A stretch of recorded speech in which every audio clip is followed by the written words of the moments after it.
Kia ora Year 11 and Year 12. This is another simplifying problem, a little bit different because it doesn't have much about common bases or anything in it.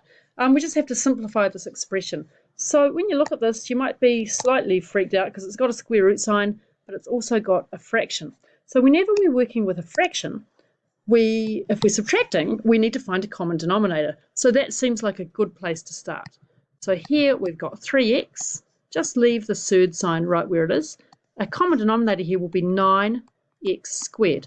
Right, so what did I have to do to the 9 to get 9x squared? I times it by x squared. What about the x squared? What did I do to that to get 9x squared? I times it by 9. So that's where we get to in the first step. Now let's look at the square rooty thing. Remember that the square root of a over b is equal to root a over root b. So we can simplify this as 3x times root x squared minus 9 over the square root of 9x squared. Now, if you're watching this and you're in A level this year and you need more practice with this, please tell me really early and I can find you some more examples. If you're watching and you're in AS this year, just do lots of practice in the textbook and you'll be fine.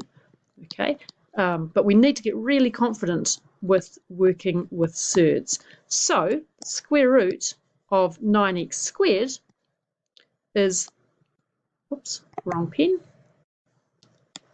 3x. So my final answer is the square root of x squared minus 9.